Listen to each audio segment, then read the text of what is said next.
Hi guys, welcome to the rheumatology section. I shall be now talking about Selena Gomez.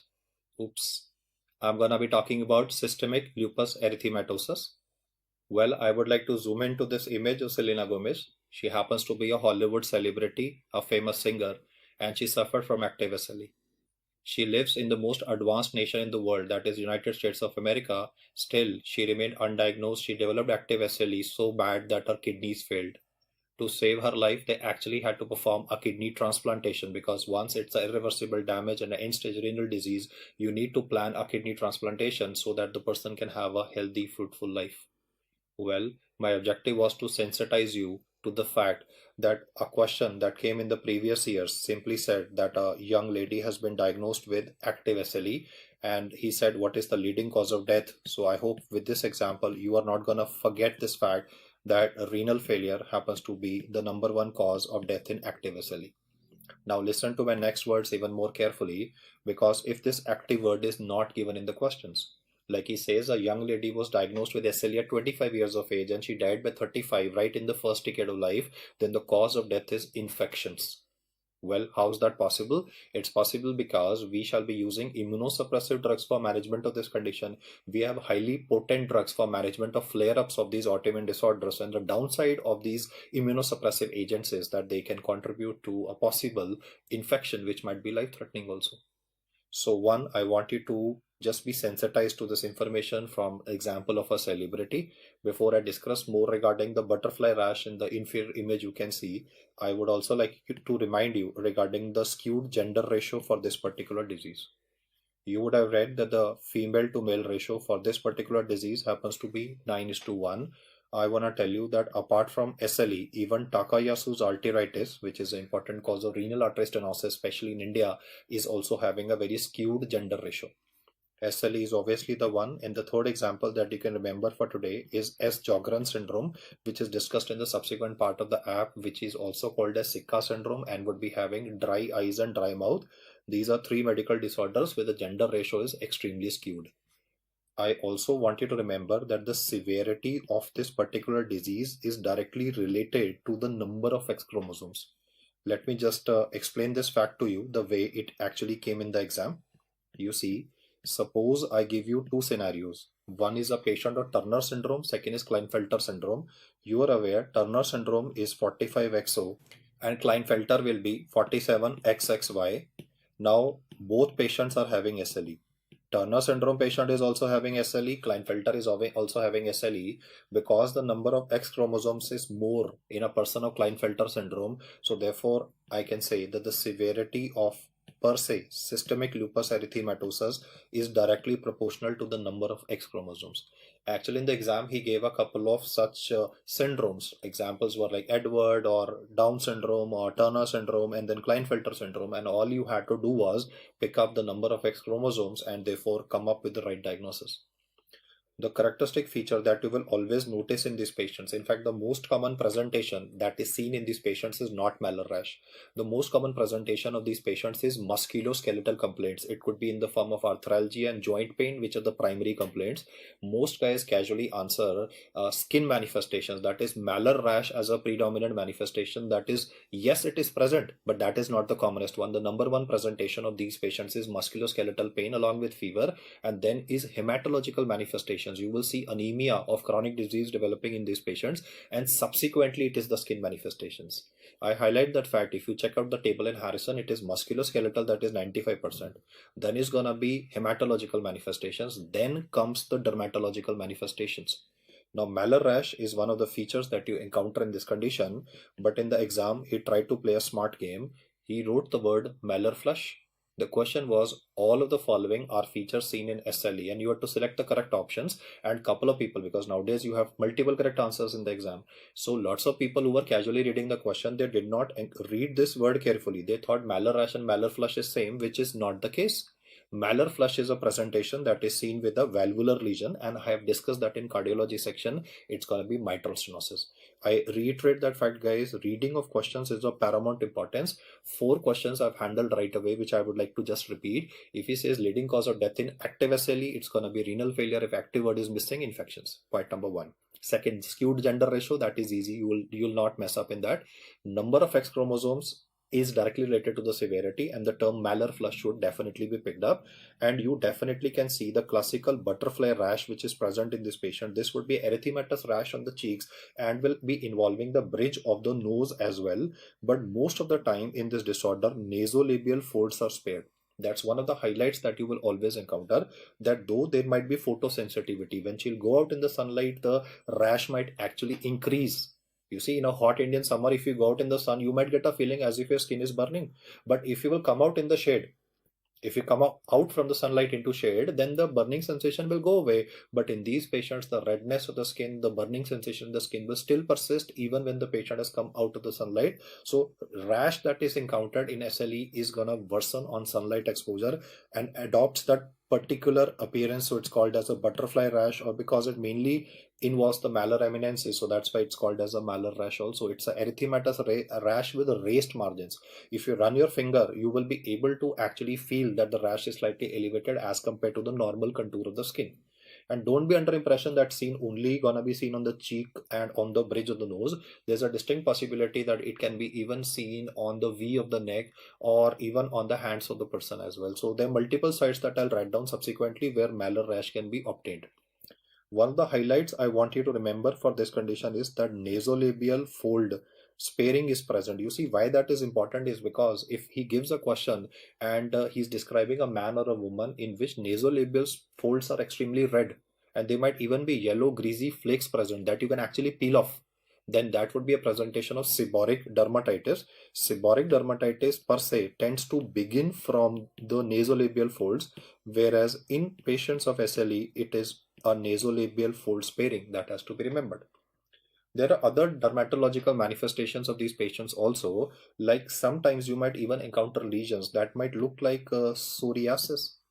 So most of the time in multiple choice questions, he might write the word subacute cutaneous lupus erythematosus. You see, he might write acute SLE, he might write subacute cutaneous lupus erythematosus, and psoriasis like lesions can also be present, and even they will worsen on going out in the sunlight.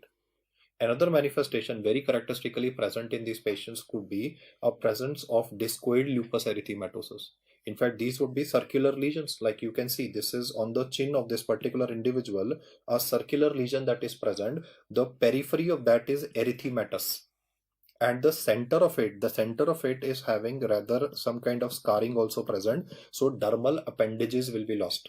I want you to remember that when it comes to SLE, you will read in alopecia, it is always written non-scarring alopecia. The dermat guy would have emphasized it multiple times. SLE has non-scarring alopecia, but for the lesion that I'm describing at the moment, I'm not talking about scalp at the moment, I'm talking about a lesion on the chin, on the face of this person, that is going to be having a central scarring because dermal appendages are lost here. So there are two terms. One is non-scarring alopecia, that is not to be confused with atrophic scarring, that could be seen with respect to discoid lupus erythematosus. The word discoid basically tells you disc-like lesions. The periphery is going to be reddish. Initially, it might look like a fungal infection to you, you see, but in a fungal infection, the central part will always have a clearing. In this case, there's no clearing, rather there's a scarring component which is present. And obviously, along with this, multiple other manifestations can also be described, which would help you in identifying that this is a patient of SLE. In fact, there are multiple diagnostic criteria that I'll be explaining.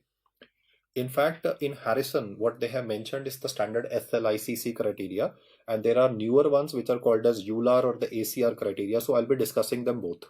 Now, which one to answer in the exam, because they follow the textbook. So I would first like you to study with me what is given in Harrison. And once I'm done with what is given in Harrison, I'll definitely talk about the ACR criteria also, which are 2019 ones, which are said to be having a higher sensitivity and specificity. But if you want to understand those ACR 2019 criteria, the latest ones, in Harrison he has mentioned SLICC criteria only. We will first study those because to understand the latest ones, we need to have some baseline information about the disease. So I will next focus on which is an integral component, that is autoantibodies in this condition. There is a table in Harrison that I'll try to cover here before you and try to explain the implications of the various autoantibodies seen. The first and the foremost is anti-nuclear antibody. You see, this test per se would be having a 98% sensitivity in diagnosing the disease. I mean, you cannot diagnose SLE without an anti-nuclear antibody positive. But don't be under impression that anti-nuclear antibody is positive only in SLE, because anti-nuclear antibody can be present in multiple autoimmune disorders, and ANA could be positive even in scleroderma. So lots of time questions of scleroderma, where I'll describe Raynaud's phenomenon, scleroderma crisis before you, the question will deliberately begin by saying anti-nuclear antibody positive. Even in Sjogren syndrome, anti-nuclear antibody can be positive. So please do not be under an impression that anti-nuclear antibody is going to be positive only for a SLE case. It is going to be present in multiple rheumatological disorders. I've named 3 at the moment: SLE, scleroderma. They definitely are going to be positive, and so is the case of even Sjogren syndrome. Lots of time, most people might even confuse this, or in a rush to answer, no, because time is the limiting factor nowadays in the exam. So they might actually miss the words, because one guy, he casually misread AMA as ANA. It was AMA, that is anti-mitochondrial antibody. Anti-mitochondrial antibody is what I have described in the liver section for primary biliary cirrhosis. So it has to be a quick reading in the exam. The strike rate is dependent on not only your knowledge base, but even to work out the information fast. Because if you are having, let me say, 2 minutes, 3 minutes to crack one question, you definitely will be able to get it right. But to get it under 1 minute, it takes a lot of dedication. It takes a lot of effort in reading the information fast. I have today explained to you that anti-nuclear antibody per se has 98% sensitivity. This is going to be the most sensitive test, as they traditionally ask you for diagnosis of systemic lupus erythematosus, but can be positive in other autoimmune conditions also. So other tests will also play a role. Lots of time when they ask what is the most specific test for diagnosis of this condition, people tend to give a wrong answer as double-stranded DNA.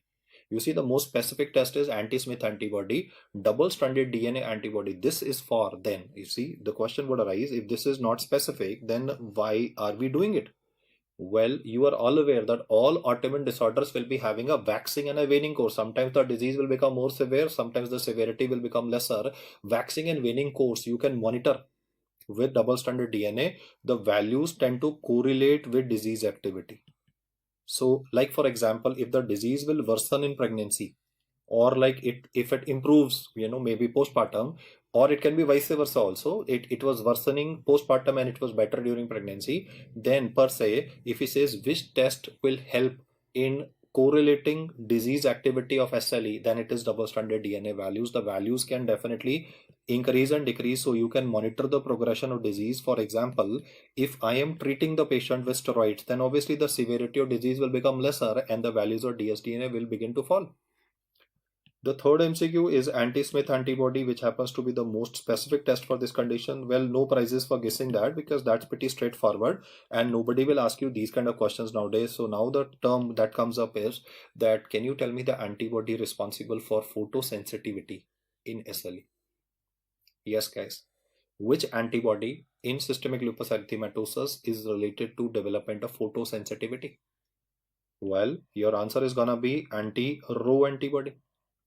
Anti-Rho antibody is also called as double SA, that is single-stranded antibody, SSA antibody. You need to remember this is gonna be responsible for photosensitivity, which is going to be encountered in both acute and subacute varieties of lupus erythematosus. In acute, you could be having a malar rash. In the subacute variety, you could be having psoriasis kind of lesions. Even in discoid lupus erythematosus, all varieties. It could be acute, it could be subacute, it could be chronic, it could be written as malar rash, it could be written as psoriatiform lesions, it could be written as discoid lupus erythematosus. All lesions will worsen on exposure to sunlight.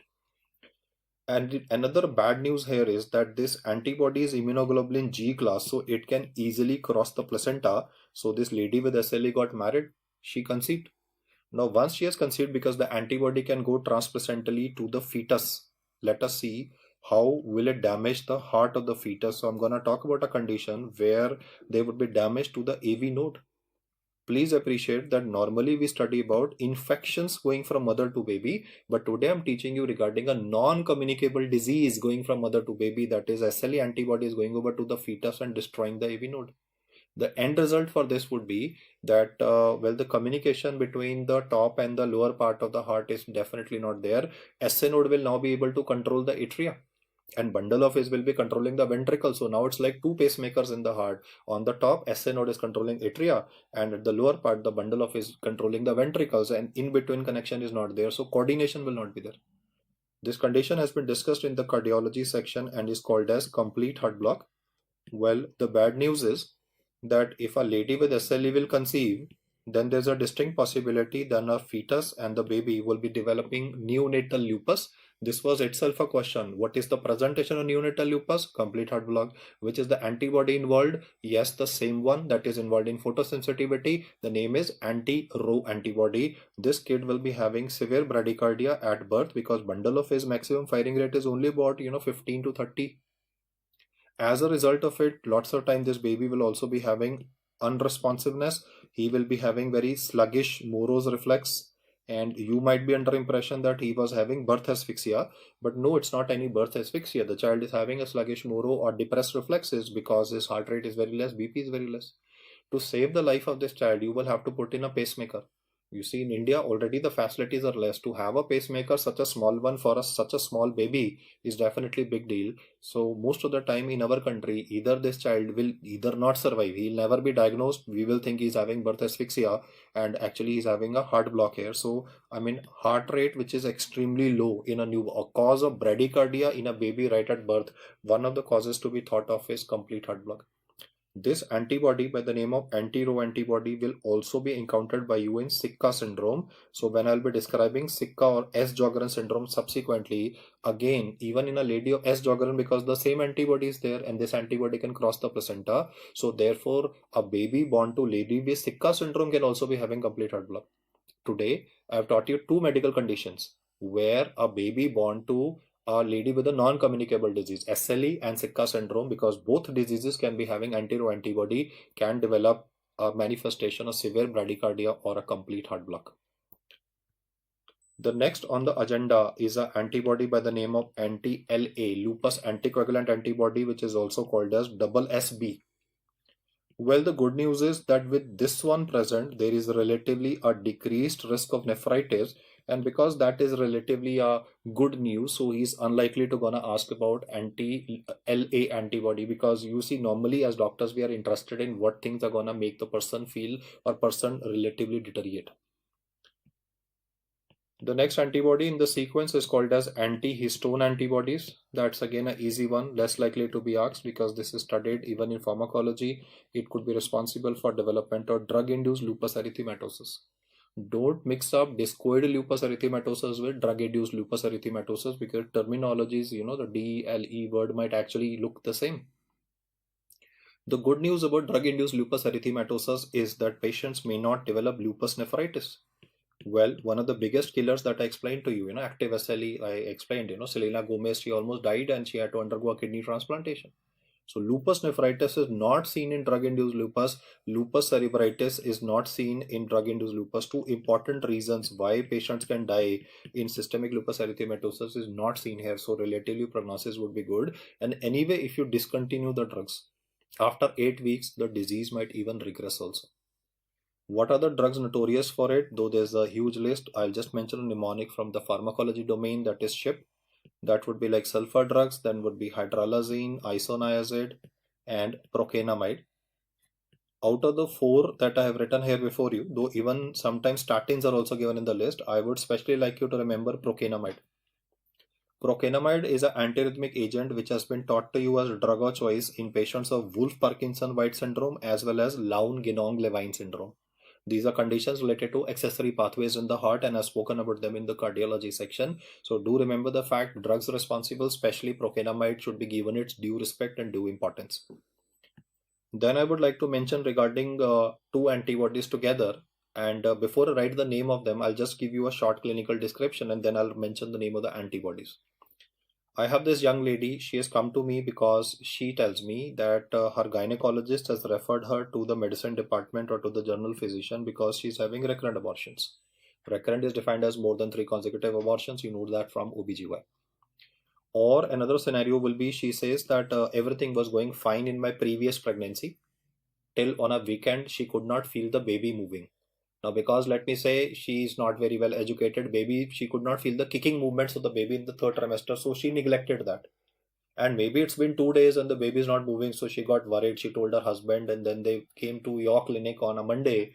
And because she said such an alarming fact that she cannot perceive the kicking movements of the baby in the third trimester, you did an ultrasound, and well, you had to break the bad news that the baby has expired. She says, Doctor, I was totally shattered when at 34 weeks of gestation, I was told in front of my husband that my baby has died. And when I asked the gynecologist why has it happened, my gynecologist was at a loss to explain to me that the entire pregnancy was uneventful till now, and now suddenly the baby died. And she says maybe earlier I had recurrent abortions. So on listening to this kind of a history given in a question, I'll try to explain to her that we need to run a couple of tests in you so that we can at least know what is going on. One of the tests that I run in her initially is VDRL, and when it turns out to be positive, she's asking me, do you think I have syphilis, doctor? I mean, she says I'm from a good background and no promiscuity, no abnormal, sleep arounds, etc. So she says, Doc, I mean, how did syphilis come in? I'll tell her, ma'am, this test is actually false positive in you. This is false positive in you. Why? Because there could be an antibody present in your body which could be actually causing cross reaction with your VDRL kid and at the same time causing these recurrent abortions. So she's asking you, what is this antibody, doctor? So you will tell her that I suspect that there could be anti-cardiolipin antibody which could cross-react with a VDRL kit. I got a VDRL test done because I actually wanted to pick up this antibody which is responsible for recurrent abortions. In fact, in this condition, you will read about another antibody also, that is anti-beta 2 glycoprotein antibody. So this lady is actually asking you that, doctor, I'm not making any sense of these fancy names you're saying, no, cardiolipin, beta 2 glycoprotein. She's a non-medical. She says, what do I make out of it? I mean, why are they causing an abortion? I'll tell her, ma'am, these antibodies that I've just described to you, what they can do is they can trigger a uterine artery or a uterine venous thrombosis. And you can now understand, if you are having a arterial venous thrombosis, then the blood supply to the fetus is gone and therefore the fetus will die. She's an educated one, let me say, and she's asking you, okay, doctor, can you just explain to me how is this causing arteriovenous thrombosis? So to a non-medico, I can at least explain that clotting cycle will be having multiple steps, extrinsic step, intrinsic step. She may not make too much out of it, but at least I can explain to her the fact that the various steps of clotting are triggered when we have trauma. Like if I get a cut, like I am cutting onions for my breakfast, like I want to make a breakfast for myself and I accidentally cut my finger, it will bleed and then there would be clot formation. So there would be extrinsic step, there would be intrinsic step. In this lady, without any trauma, the autoantibodies are causing the clotting cycle to go in an automatic mode. The antibodies in this case will actually cause activation of the intrinsic system of clotting. I repeat my statement. The autoantibodies are causing the clotting system to go into automatic mode. They will stimulate the intrinsic system of clotting 24/7, and therefore clots would be formed in the arteriovenous circulation related to the uterine environment, and the end result is the baby will die. Well, the description that I gave before you here is called as anti-phospholipid antibody syndrome. We will talk about this subsequently also when I'll explain like what can be done for it. This is definitely asked in the exam. Anti-phospholipid antibody syndrome is in fact a hot favorite even in OBGY lecture. You would even see the obstetrician talking about it. But I wanted to highlight specially the names of two antibodies at this particular place. That is anti-cardiolipin and anti-beta 2 glycoprotein antibodies. These are the nasty ones which can contribute to a problem developing here in the form of recurrent abortions. I want you to remember that there is a very peculiar test also given in the textbook for antiphospholipid antibody syndrome. When you will write the name of this test, no, the patient will himself wonder, what are you writing? You are writing dilute Russell Viper venom time test. I mean, if somebody knows a little bit of English also, no, the person will definitely ask you, Dr. Viper and venom. So that's a very peculiar terminology. That's why this is asked DRVVT, dilute Russell Viper venom type test is used for evaluation of. Your answer would be APLA, antiphospholipid antibody syndrome, and this lady will be having tendency to develop recurrent abortions. What are we going to do for preventing such recurrent abortions? We'll definitely discuss it in the subsequent part of the discussion as well. But at the moment, especially the antibodies that I've highlighted, and especially anti-cardiolipin antibody, I can be incriminating that for a false positive VDRL. So the names of the antibodies are the crux of the discussion. In rheumatology, if you get the antibodies right, everything else will automatically fall into place. Other antibodies that you will read would be like anti-erythrocyte antibodies, so that is why RBCs will be destroyed. Though the common anemia that we see in these patients is anemia of chronic disease, but you can even have an autoimmune hemolytic anemia present in these patients. Then can be anti-platelet antibodies, due to which thrombocytopenia will be present. So do not be surprised if you read about petechiae purpura developing in these patients. Petechiae will mainly be seen around the ankles, mainly because of gravity. Petechiae develop initially around the ankles and then they can progress up. Apart from these two antibodies, you can even have CNS manifestations. You would have read about lupus cerebritis. They could be cerebral edema. So what is the antibody which is crossing the blood-brain barrier, is causing a cerebral edema, is called as anti-neuronal antibody. Another antibody for CNS manifestations and should be remembered is called as anti-glutamate receptor antibody. The last antibody that I'm going to tell you on this topic will basically be regarding which antibody causes psychosis. Very peculiar, no? We expect neurological manifestations like cerebritis, but psychosis also. Then the antibody causing psychosis is called as anti-ribosomal P antibody. This is usually given at the bottom of the table, whether you are reading it from Robbins or whether you're reading it from Harrison. Then the table of the antibodies is given. That's the main crux of this entire discussion. The anti-ribosomal P antibody is gonna cause psychotic manifestations, and now I'll tell you why people can actually mess up this MCQ. There is an alternative name of an antibody which might be having some partial rhyming. The name of the antibody now is RNP, that is anti-ribonucleoprotein antibody. You can see that when you read them for the first time, no, you'll read them casually, and he knows the fact that you can mix up between the two.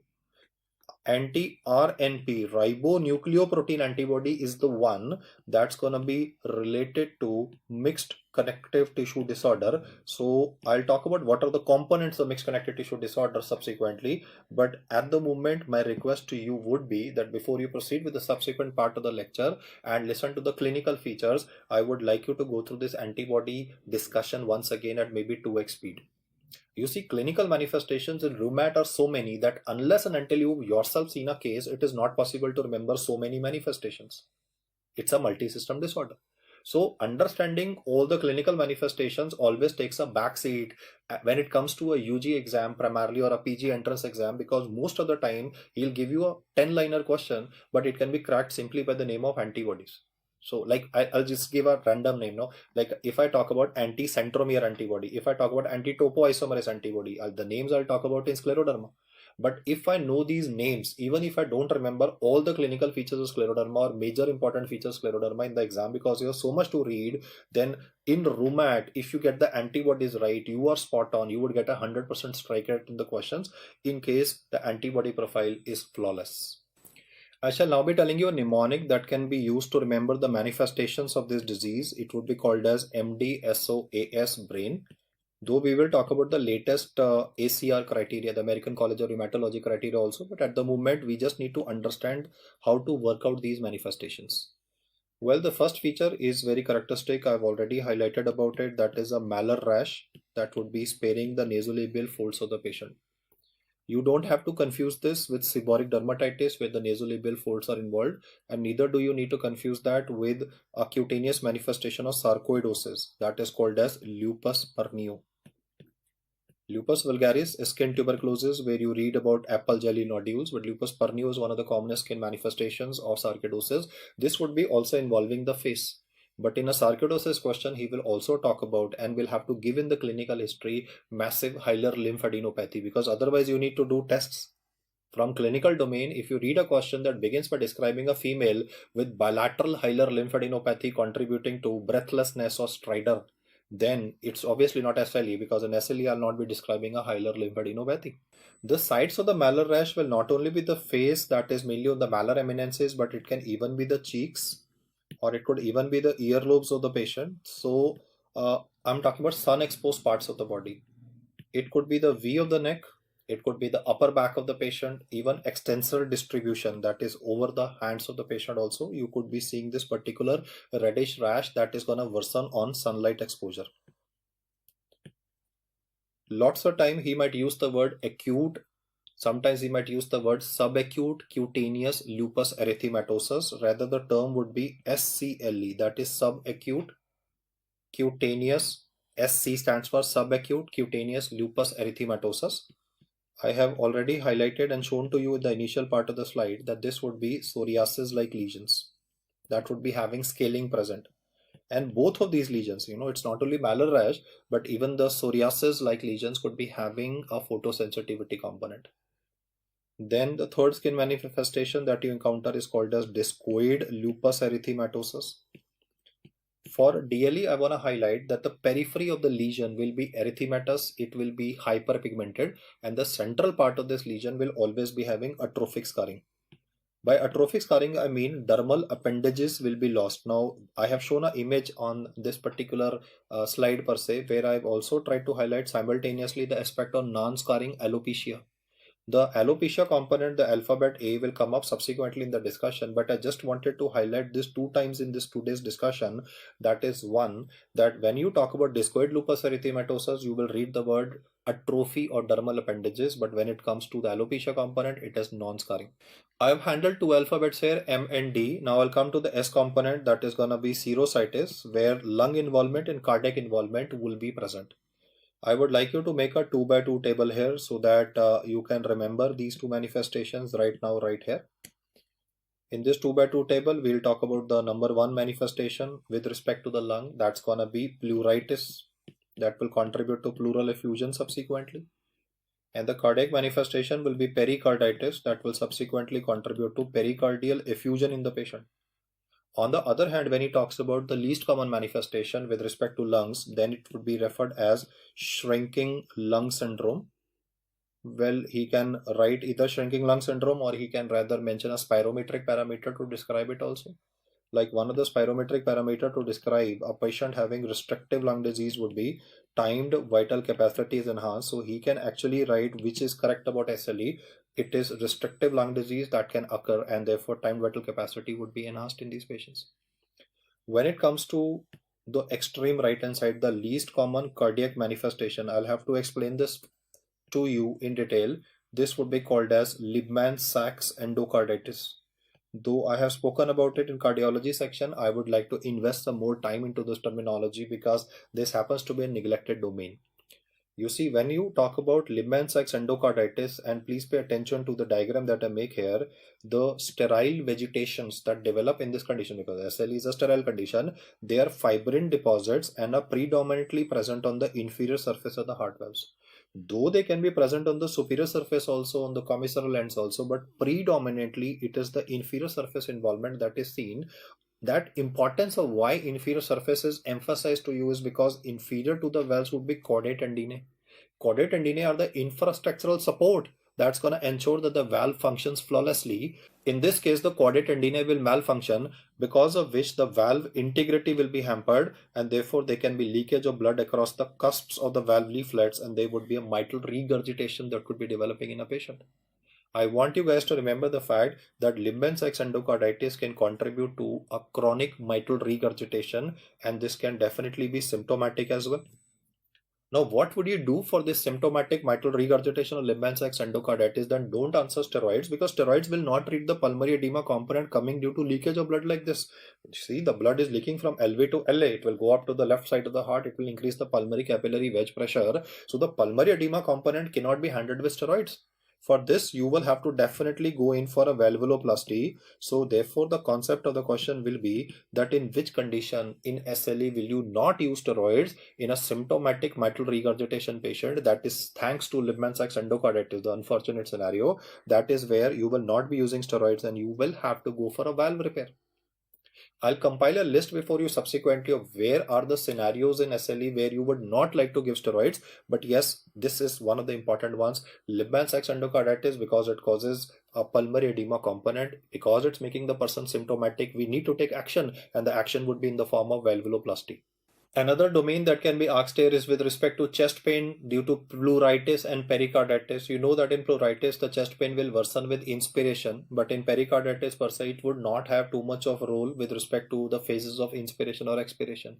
If in a doubt, you can definitely do a ECG, and pericarditis will show a classical ST elevation, concave upwards, as I've highlighted in the cardiology section. The complications of pleural effusion and pericardial effusion can also develop. So he might actually talk about echocardiography showing a bag of water appearance. That would be in the later part of the disease in case treatment is not done, and a pericardial effusion will become relatively bigger. I will now be discussing the O component of the mnemonic. At the moment, I've handled three: malar rash, discoid rash, and a serositis component. Now we're going to talk about alphabet O. That's going to describe oral aphthous ulcers. Well, aphthous ulcers can happen in any one of us due to stress, due to constipation, and they can occur idiopathic as well. And they respond to topical benzocaine jelly, the pain component, and they heal by themselves. You don't need to do anything for them. But in patients who are having SLE, there is a distinct possibility that these aphthous ulcers might occur on a recurrent basis. I want you to remember that it could be crops of aphthous ulcers, like there were 2 of them in the month of January, then they healed, and maybe 3 developed on the contralateral side or maybe on the same side in the next month. So it's on a continuous recurrence basis. A lots of time you will also notice that these aphthous ulcers might actually be painless. You see, if you and me have ever had a aphthous ulcer in our oral cavity once in 5 years, once in 10 years, it's gonna be mainly spicy food that will cause a problem. Sometimes if it is bigger, even drinking water might cause pain. But after a few days, the aphthous ulcer goes by itself and you can apply topical Zytiq lotion or benzocaine jelly, and well, the pain goes away. In this condition, I especially want you to remember that painless aphthous ulcer, why it's included as a diagnostic criteria is because it is painless. You see, aphthous ulcer is no big deal, no? It is that it is painless. That is why it has been included in the diagnostic criteria, and they will occur on a recurrent basis. Here, a word of caution. If a question begins by describing recurrent, R stands for recurrent, oral aphthous ulcers, and then describes that this lady is also having a recurrent vulval ulcers. You see, on reading a vulval ulcer, you might get the impression that you are reading about a STD. You might think in terms of herpes, but I want you to remember that the combination of these two and horribly painful. I mean, the patient will be extremely distressed that round the year she can't even eat food and she's having genital issues also. So her sexual activity and sexual life will also be hampered. This is a presentation of Behçet's disease. There is a separate lecture inferiorly in the rheumatology section on Behçet's per se. I want you to remember this statement of mine. If you get a combo of aphthous ulcer in the oral cavity plus genitalia, it is Behçet's. Otherwise, if it's only the oral cavity, the painless ones with other features that I've discussed, you need to think in terms of SLE as a primary diagnosis. I was trying to discuss the SOAS component of the mnemonic, where alphabet S would stand for serositis, O would be oral aphthous ulcers, and then alphabet A would stand for alopecia, which is of the non-scarring variety. I've already sensitized you to it almost twice, that for alopecia you have to answer the word non-scarring, whereas for discoid lupus erythematosus you have to answer regarding the atrophic scarring component present. Then alphabet S would be an important entry here, that is synovitis. So there are 2 S's here. One is serositis, second is synovitis. When it comes to synovitis, joint pain will definitely be a manifestation. This happens to be overall the most common presentation of the disease. Most patients of SLE will be young females and they'll come to you with 2 complaints. One is going to be low-grade fever that might cause you to make a diagnosis as fever of unknown origin till it is proved that she's antinuclear antibody positive. And the second complaint would be related to joints.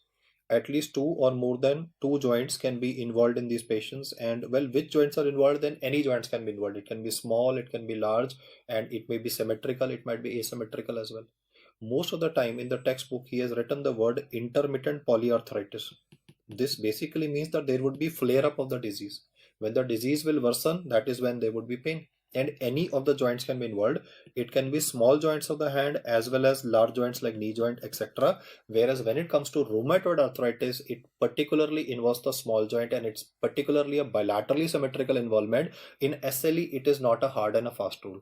It may be bilaterally symmetrical, it may not be bilaterally symmetrical. Like today she's having pain only in her right hand, another day she could be having pain in her left hand or maybe in the left knee joint. So it is not a necessity that it will always be bilaterally symmetrical. In Harrison, the symmetrical word is not given to describe synovitis, though various apps and other classes might claim that. I want to highlight, you can yourself go and check in Harrison the synovitis component of the disease. Nowhere has he written the word symmetrical. He has written the word intermittent polyarthritis, which means that any joints can be involved. It could be small, it could be large.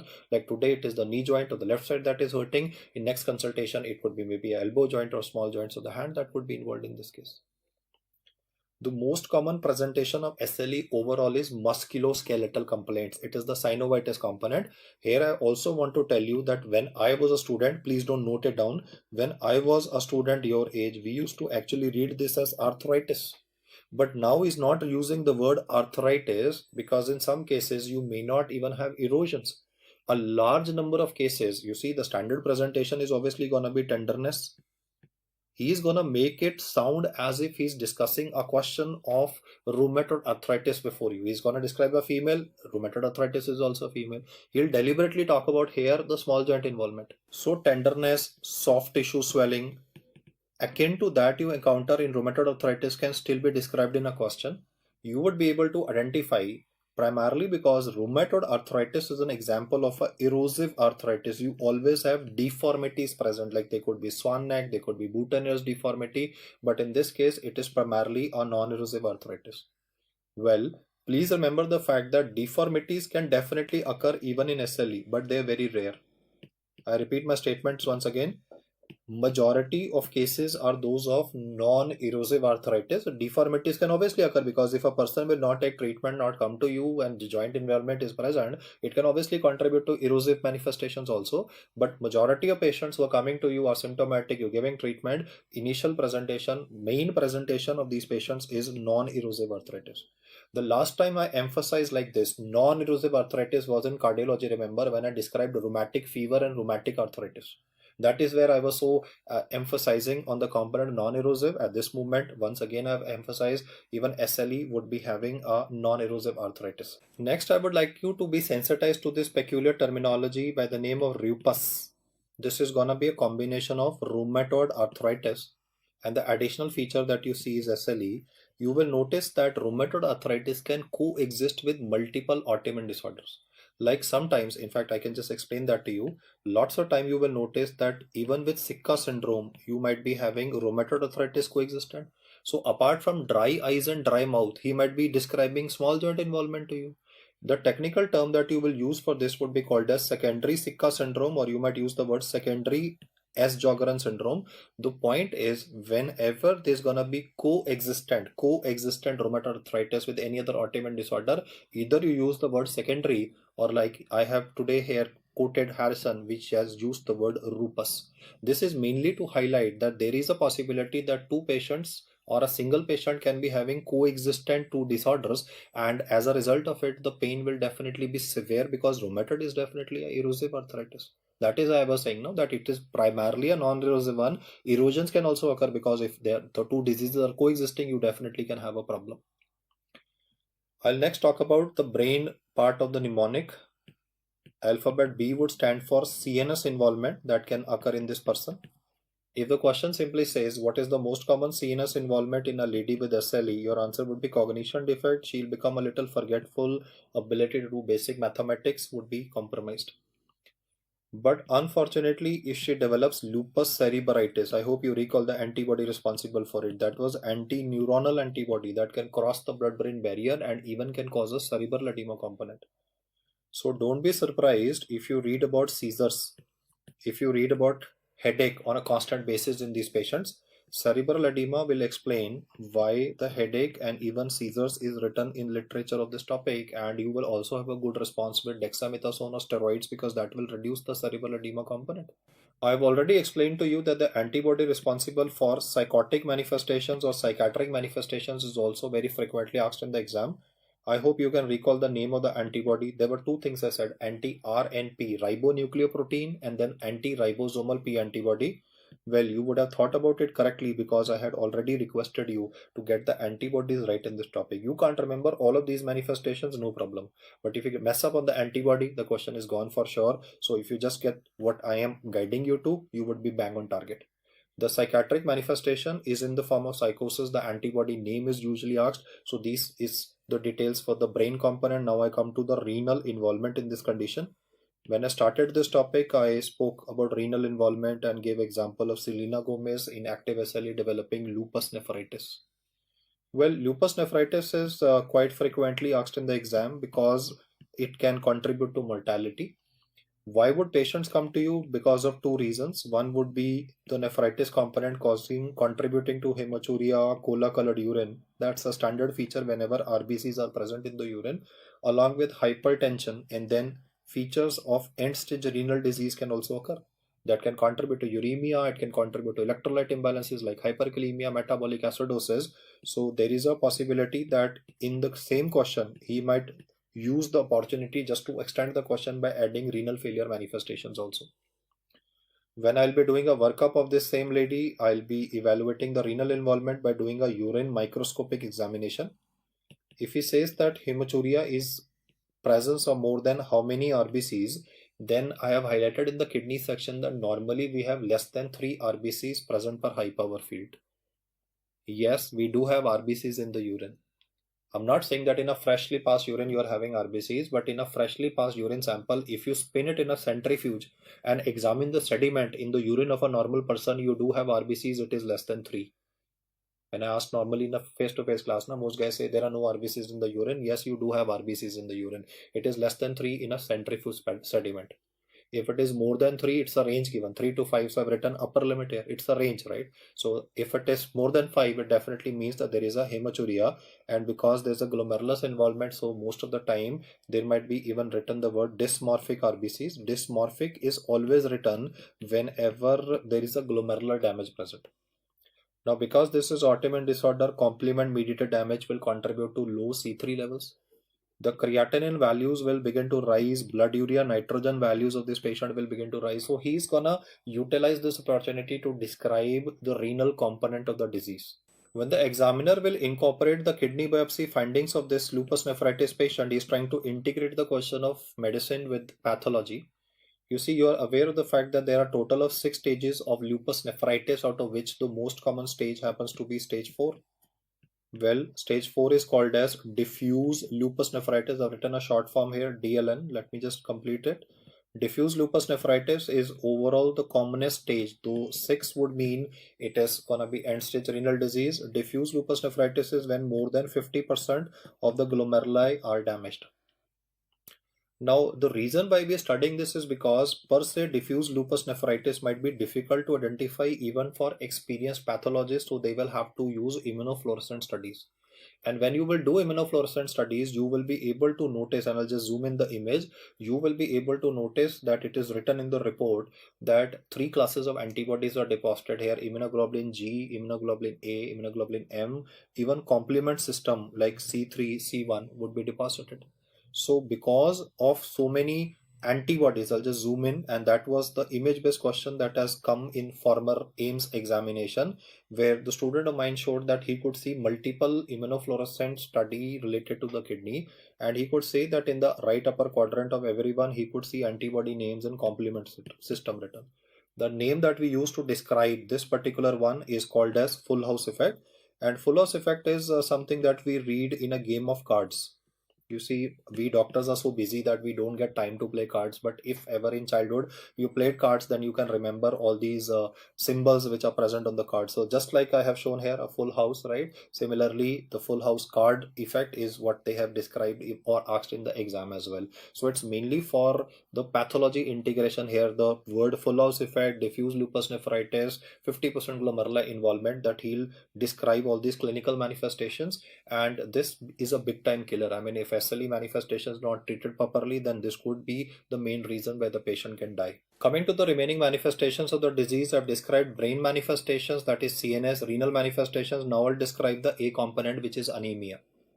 Well, if they simply ask what is the type of anemia that is seen in patients of SLE, then your answer would be anemia of chronic disease, and anemia of chronic disease happens to be normocytic normochromic anemia. But over and above this, there's a second reason for anemia developing in these patients. The reason for this could be there could be antibodies, there's so many of them, which could be against erythropoietin. And then we have also documented antibodies which are present against erythropoietin receptor.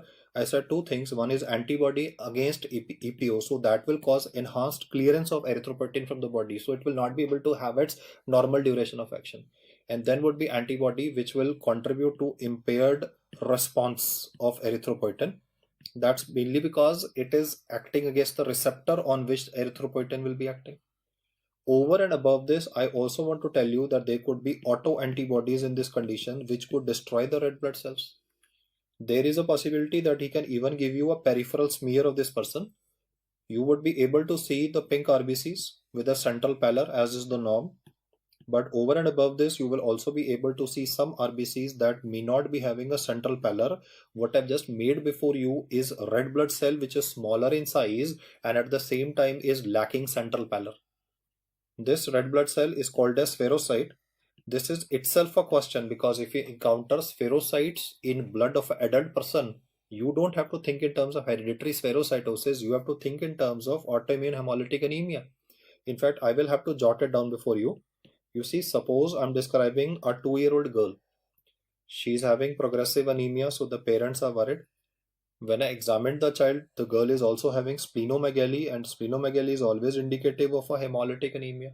So I told the parents, please get a peripheral smear done, and peripheral smear revealed presence of spherocytes. So if I put all this information together, child, progressive anemia, spherocytes present, then we will obviously have to think in terms of possibility of hereditary spherocytosis. But if I change the question and describe a 25-year-old female, she's having a progressive anemia because hematological manifestations are the second most presentation of the disease. The first one was musculoskeletal, second was hematological, and the third one was the malar rash or dermatological ones. So if you are having a lady with anemia and the peripheral smear is showing presence of spherocytes, then I'm not saying that she's having SLE. Please appreciate, I'm not teaching you that she's having SLE. All I'm saying is if there's going to be spherocytes present, I'm going to think in terms of possibility of autoimmune hemolytic anemia. If they ask you simply what is the type of anemia found in patients of SLE, answer is anemia of chronic disease. There are multiple reasons why these patients are anemic. Anemia of chronic disease is the number one. Then could be antibodies against erythropoietin, antibodies against the receptor on which it is supposed to act, and lastly autoimmune hemolytic anemia. This AIHA component is quite frequently asked in the exam because this is usually given towards the end. It's easy to identify anybody or for anyone to identify that anemia of chronic disease can be associated with SLE, but then the allied aspects that I've said are definitely also gonna have their due importance. And for management of autoimmune hemolytic anemia, we will be giving steroids. Will not give packed RBCs because the antibodies are waiting to destroy the RBCs. You give a packed RBC, the antibody will be destroyed. Person might even have worsening or might even develop jaundice. At this juncture, I would like to remind you that I have described steroids are the mainstay of treatment for systemic lupus erythematosus, but they are not recommended, especially in a patient who's having symptomatic mitral regurgitation. Now, because he will write symptomatic mitral regurgitation and you obviously can simply use English to say that person is having symptoms, pulmonary edema. I will not give steroids. I'll go for valvuloplasty. I will give diuretics. So he will write the words like Libman-Sachs endocarditis. I want you to remember it's not a guarantee that every patient of Libman-Sachs endocarditis will be symptomatic, but he is assuming that if the disease is progressive, there is a symptomatic patient, then you will not give steroids in the patient.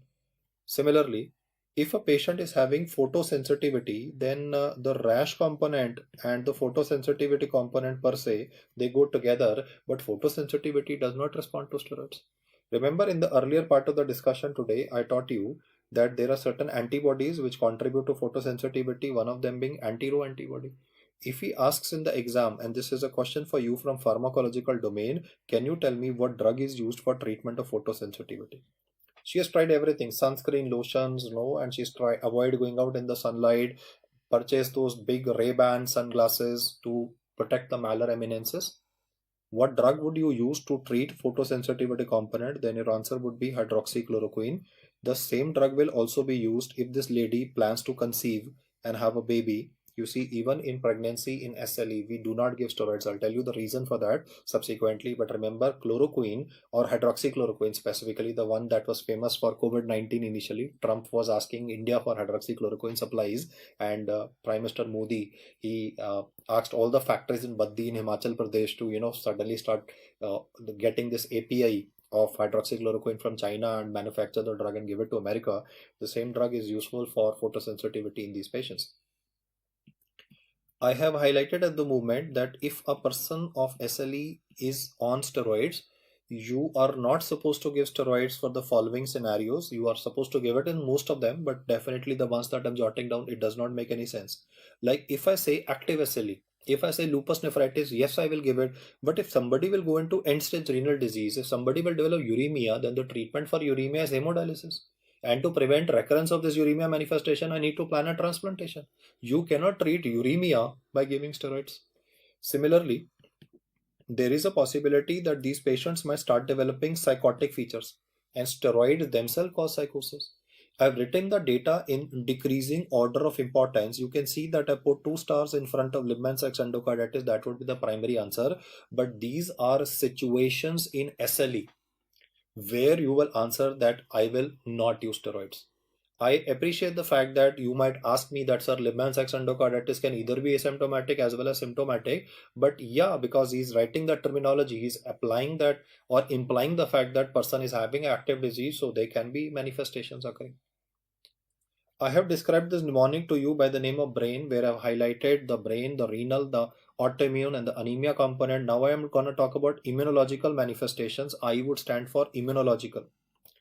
Immunological would involve all the antibodies that have been discussed already, because had I discussed all those immunological criteria at the moment, you would have forgotten the clinical ones. So I decided to discuss all the antibodies initially. I would just like to remind you that the most specific antibody for this condition is anti-Smith antibody. Double-stranded DNA will help you in charting the course of the disease and the progression. And because this is type 3 hypersensitivity, there is a complement mediated damage. So therefore C3 and C4 levels will definitely be lesser. That leaves us with alphabet N to handle.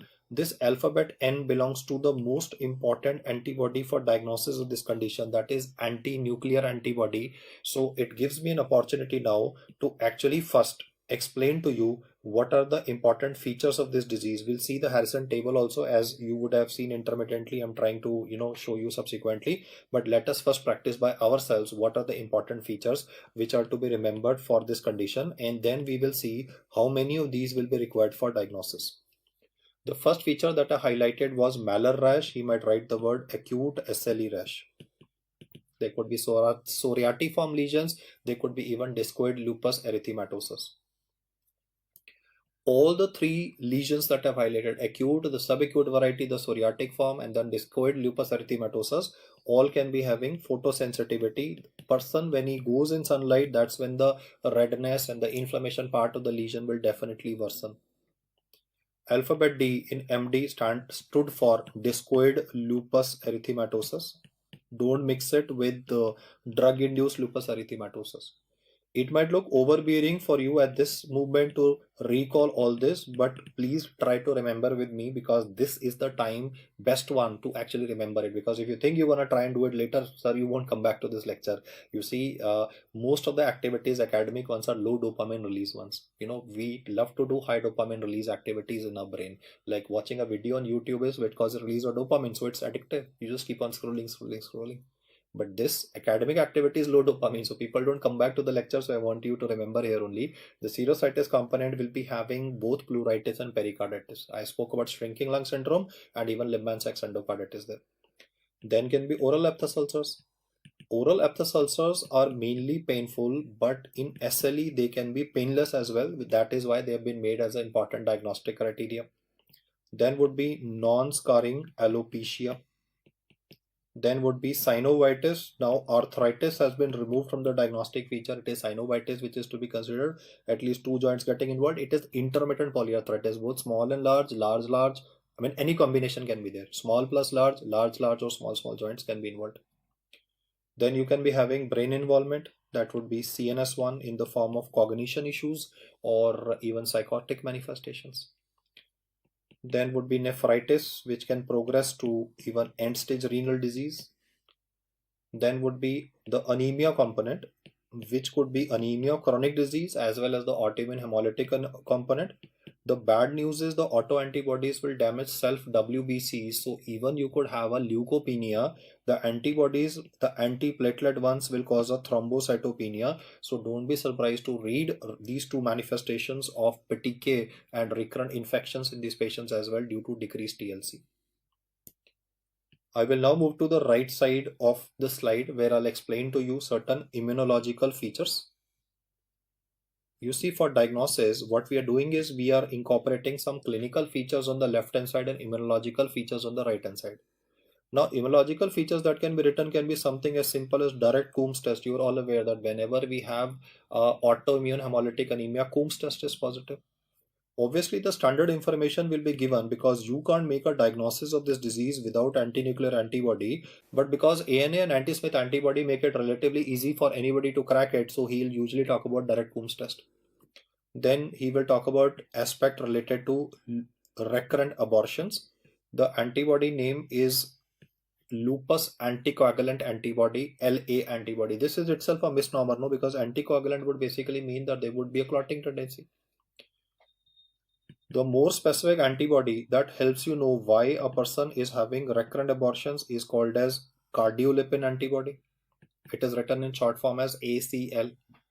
Then was beta 2 glycoprotein antibody. The anti-cardiolipin antibody was the one which was responsible for a false positive VDRL also.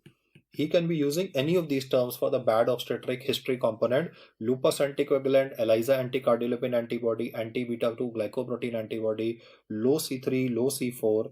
Guys, I want you to remember that for diagnosis of systemic lupus erythematosus, out of all the features that are described to you with MD, SOAS, brain, and these immunological features mnemonic, I want you to remember that at least total 4 features should be positive. Out of these 4 positive features, at least one feature from the left side of this discussion and at least one feature from the right hand side of this discussion should be present. At least one clinical feature and one immunological feature should definitely be present. For example, there could be 3 features from the clinical side. You have a lady, she comes to you, she says, I have joint pains all over, multiple joints at different times. She's also turning anemic and she's also having a malar rash plus ANA is positive. Or it could be only one clinical feature and there could be 3 antibody tests which are turning out to be positive or immunological features positive. So it could be either, total 4 points have to be there. Either it could be only 3 clinical and 1 laboratory feature, or vice versa. It could be 1 clinical and 3 laboratory features present, but total 4 have to be demonstrated. And the same thing was from the Harrison snapshot that I'm trying to show before you. So I'll just bring that to your notice. The skin manifestations can be written as acute or subacute cutaneous lupus erythematosus. That could be psoriform lesions. And when you talk about chronic cutaneous, that is where he will talk about DLE, discoid lupus erythematosus, which is mainly on the face, on the chin of the person. Then could be oral ulcers, it could be alopecia, synovitis. I've shown, I'm showing this Harrison snapshot because lots of people, they send me queries, sir, I have read arthritis. That is the older classification. The newer one talks about, and I'm going to talk about the brand new one also, but synovitis is the term, not the arthritis component. Then can be renal involvement because proteins are going to be elevated plus RBC cause. So there's a glomerulonephritis component, and biopsy itself is one of the best ways to diagnose. I mean, if a person is biopsy positive for DLN, diffuse lupus nephritis, it is SLE. So one feature, I mean, why he has put an asterisk here in front of biopsy word in Harrison is mainly to highlight that if somebody, like in Selena Gomez's case, no, if it is biopsy proven diffuse lupus nephritis, it is SLE.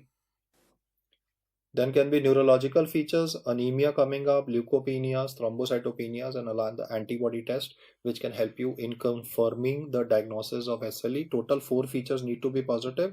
It could be clinical ones, 3, and 1 immunological, or vice versa, as I've explained. Now, the reason I have done this activity once again is mainly to sensitize you to what is the latest ACR criteria, which were published in 2019. They are not given in Harrison. I would like to specify the fact that in this clinical criteria, out of everything that I've said, the only thing extra that is present is only fever. Now you might be just smiling, sir, fever? I mean, you think that fever is such an important thing? I just want to highlight that these criteria are almost the same. The difference is that when it comes to the ACR criteria, he has given weightage to each of the features. Which of the following features would be having the highest weightage in this ACR criteria? Then it is renal biopsy. As I was saying, you can see 10 points given to renal biopsy finding. On the other hand, when you read about features like pleural effusion, pericarditis, the points will vary. You are not expected to remember the point system. Nobody can remember that. No, it's software that is available nowadays. When you have a patient, a suspected SLE, all you will do is you will use this clinical criteria. Like for example, I'll just give an example here. Suppose hematological manifestations are there. There is hemolysis also, there is thrombocytopenia also. So you will not consider both. He says in the hematological, like there are 3 points: leukopenia, thrombocytopenia, autoimmune hemolytic anemia. All three are present in the patient. So the score will not be 4 plus 4 plus 3. He will say that you have to select the highest rating from hematological, highest rating from neuropsychiatric, highest rating from mucocutaneous. If the total score of the patient turns out to be more than 10, with anti-nuclear antibody positive. I repeat that once again. If you have a patient who's anti-nuclear antibody positive with these features like fever, hematological ones, musculoskeletal ones, each category you have to take the highest particular value of a particular feature.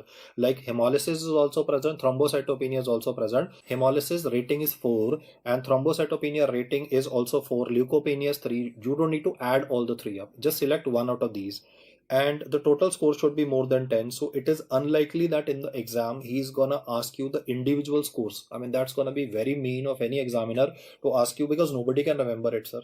I mean, it does not make any sense. But for you to understand all these, because had I started with this particular table, and that is why I think it's not given in Harrison, is because if I just started like this: hematological 3 points for leukopenia, 3 points for thrombocytopenia, 5 points for seizure, it would not have made any sense to you. The sense would be, first I teach you antibodies, which are the troublemakers, and then what are those antibodies going to cause? They're going to cause lupus cerebritis. That will cause a cerebral edema component. That will explain the seizures manifestation of a patient. Because it is autoimmune, the complement system would be consumed. That is why the low C3 and the low C4 values are given. So I have tried to explain the disease in a retrospective fashion. I mean, instead of only talking about the criteria or the clinical ones, I have first highlighted on the most important part of the discussion, getting the antibodies right. I would lastly like to mention that if he says what is the drug of choice of SLE in pregnancy, then do not answer steroids. Well, why should you not answer steroids? When I ask my students, a lot of them say, sir, teratogenicity.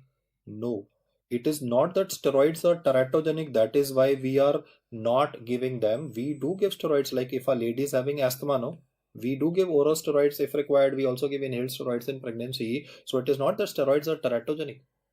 The reason why we are not giving steroids, I'm just putting a cross in front of steroids to say we don't give steroids in pregnancy, is because they are deactivated by the placental enzyme. So if a lady is having a flare up of her symptoms in pregnancy, because lots of time autoimmune disorders can worsen in pregnancy.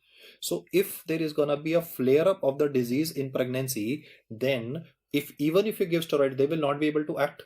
Why? Because the placental enzymes will deactivate them. So he says you need to use hydroxychloroquine. So I have told you 2 uses of hydroxychloroquine at the moment. That is going to be photosensitivity in SLE and SLE with pregnancy. As far as death in SLE is concerned, that is again something which is a subject of debate, because I spoke about infection as well, and I spoke also about the fact that there can be active lupus nephritis occurring in a person. So this is what CMDT is saying. He says in the early years after diagnosis, if a person is dying, it is mainly because you had given treatment. You see, you are in a catch-22 situation. You don't treat, patient dies. You treat, patient dies. So you have to select the middle path.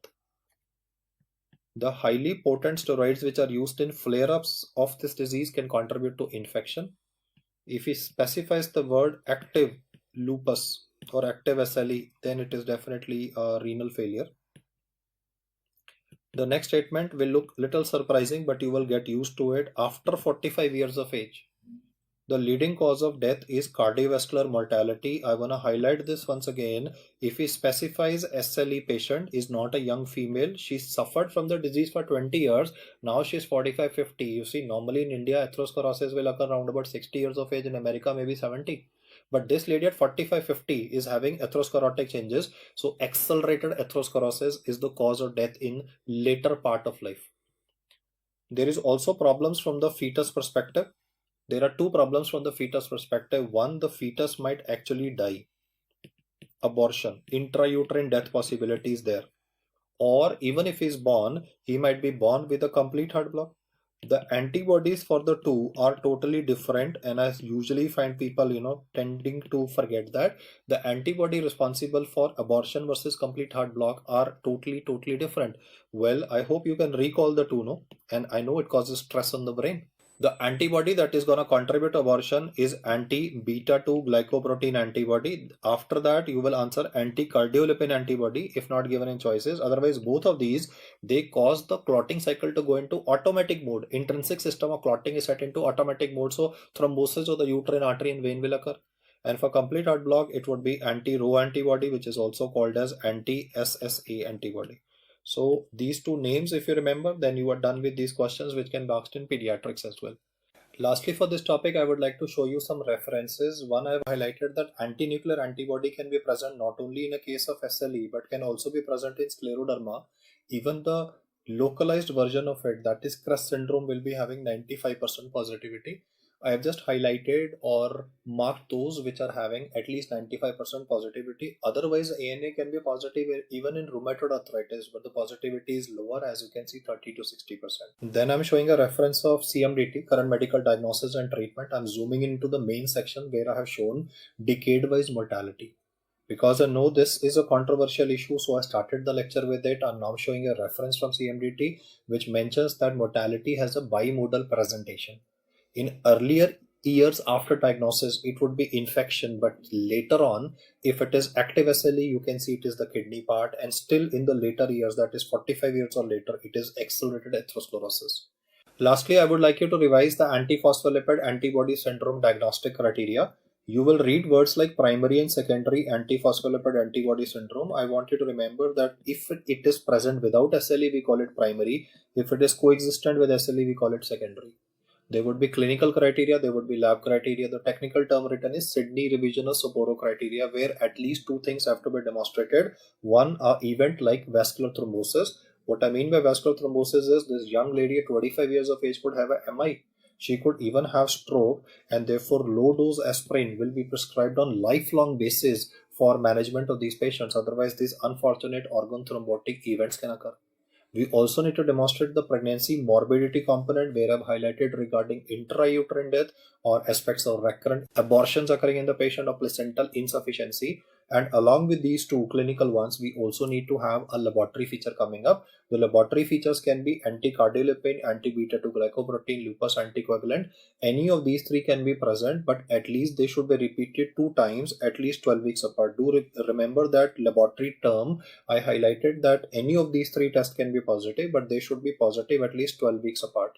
I also want to tell you that if there is more than 3 body systems involved in this patient, like for example, brain was involved, heart was involved, then even kidneys were having a thrombotic event, then we call it catastrophic. CAPS stands for catastrophic. As the name itself will suggest, no, catastrophic means a very extreme level event. Catastrophic is when more than 3 body organs are or 3 body systems are involved in a person serially. Obviously, they'll not get involved simultaneously, but one after the other. Like this year, she had MI, then she had a stroke, so on a serial basis. If 3 body system involvement is demonstrated, we call it a catastrophic antiphospholipid antibody syndrome. This topic is covered in OBGY as well, but I thought I'll just try to do justice. And false positive VDRL can be a possibility in this condition. Though it's not written in the diagnostic criteria, it may be written in the MCQ. Why? Because when I was describing the clinical features of SLE, I showed you a Harrison table also. No? Then I was talking about aspects of false positive VDRL. So you can see that it's written in the diagnostic criteria.